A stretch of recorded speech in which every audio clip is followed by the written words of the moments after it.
In today's video, we are going to show you how to connect Asana with Slack so your team can manage tasks, receive updates, and stay synced all without switching apps. Now, this is going to be a quick and beginner-friendly walkthrough, so let's begin.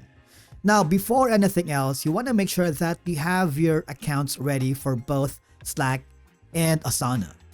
In Asana, I want you to log in using your credentials.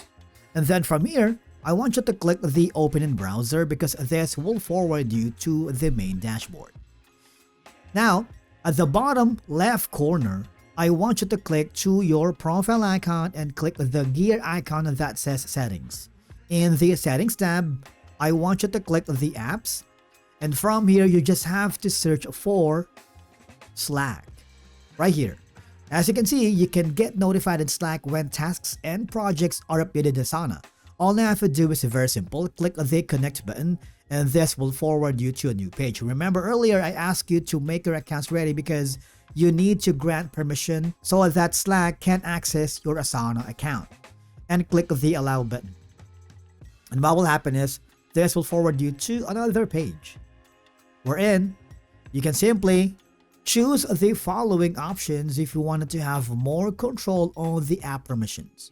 And once you allow all of these, all you have to do is click the Allow button, okay? And then this will forward you to another page wherein you have a successfully connected Asana to Slack, okay?